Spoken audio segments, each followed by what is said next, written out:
सर्दियों का मौसम था। हमेशा की तरह बादशाह अकबर और बिरबल राज्य की सैर करने निकले थे। वो रोज एक नए विषय पर चर्चा करते और उस विषय से सीख प्राप्त करते। आज का उनका विषय था राज्य की खुशहाली। बिरबल, देखो हमारे इस राज्य को, कितना खुशहाल है ये।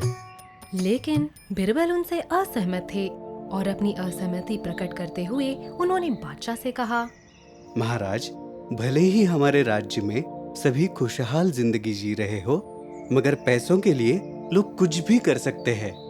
इस बात पर उन दोनों में काफी देर तक चर्चा हुई, लेकिन इसमें से वो किसी निर्णय पर नहीं पहुंच पाए।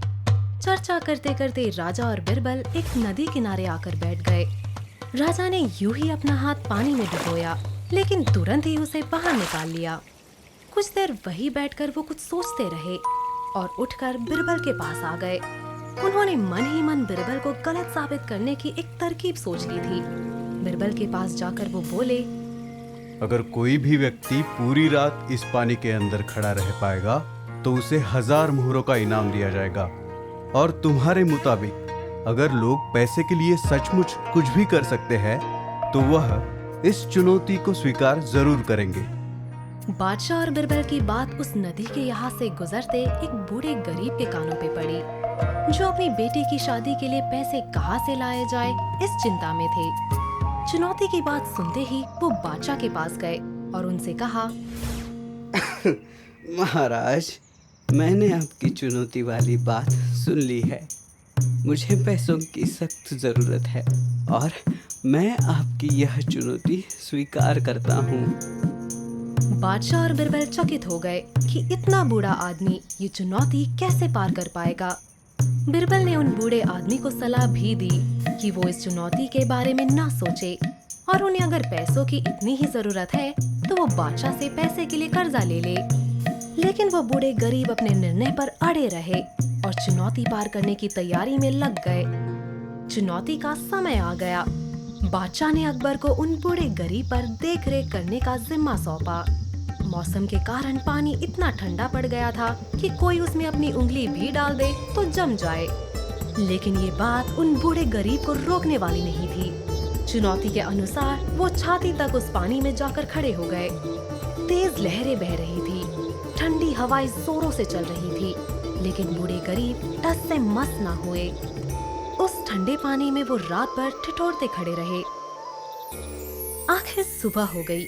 चुनौती का समय भी खत्म हुआ। बिरबल और साथ साथ सभी सिपाही चकित थे कि उन बूढ़े गरीब ने इस कठिन चुनौती को कैसे पार कर लिया। कुछ देर में उन बूढ़े गरीब को राजा की दरबार में पेश किया। सभी उनकी प्रशंसा कर रहे थे। जैसे ही बादशाह सभा में आ पहुंचे, उन्होंने देखा कि आज बड़ी चहल पहल है और सामने वो बूढ़े गरीब खड़े हैं। बादशाह अपने आसन पर विराजमान हुए और अपनी चुनौती का परिणाम पूछा। कोई कुछ बोले, उतने में बूढ़े गरीब बोल पड़े, महाराज, आपकी चुनौती के अनुसार मैं रात भर ठंडे पानी में खड़ा रहा और उसे सफल कर दिखाया। कृपया मुझे अपना इनाम दीजिए।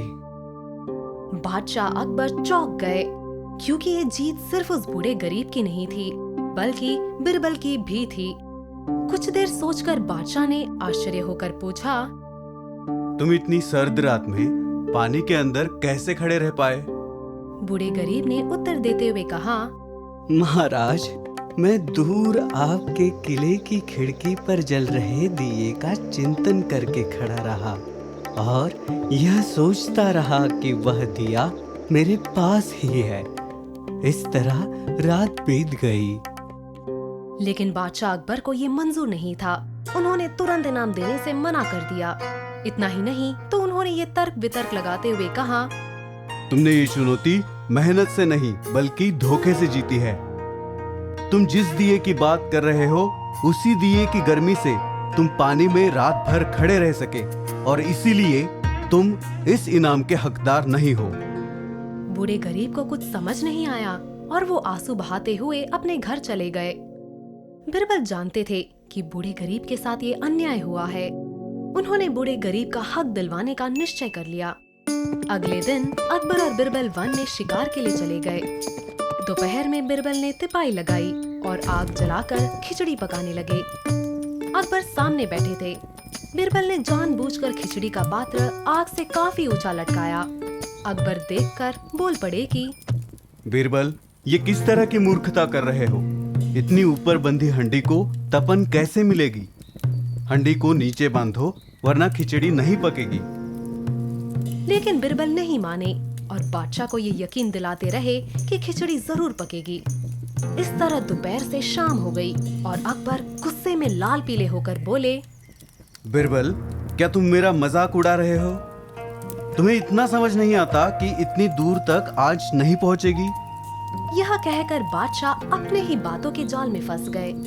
तब बिरबल ने उन्हें याद दिलाया कि इसी वजह के कारण उन्होंने एक बूढ़े गरीब को उसके जीत का इनाम देना सही नहीं समझा था। बिरबल अपने कार्य में सफल हो गए थे। उन्होंने बादशाह से वही सुना जो वो सुनना चाहते थे और उनसे कहा, महाराज, अगर इतनी सी दूरी से अग्नि खिचड़ी नहीं पका सकती तो उस बूढ़े गरीब को आपके किले की खिड़की पर जल रहे दिए से ऊर्जा कैसे प्राप्त हुई होगी? ये सुनकर अकबर फौरन अपनी गलती समझ गए। इतना ही नहीं, अगले दिन बादशाह ने भरे दरबार में बिरबल की गलती बताने के इस तरीके की खूब प्रशंसा की और बूढ़े गरीब को बुलाकर उन्हें 1000 मोहरों का इनाम दे दिया। और आखिर वो बूढ़ा बिरबल और बादशाह का आभार व्यक्त करके खुशी खुशी वहाँ से चला गया। तो इस कहानी से हमें क्या सीख मिलती है दोस्तों?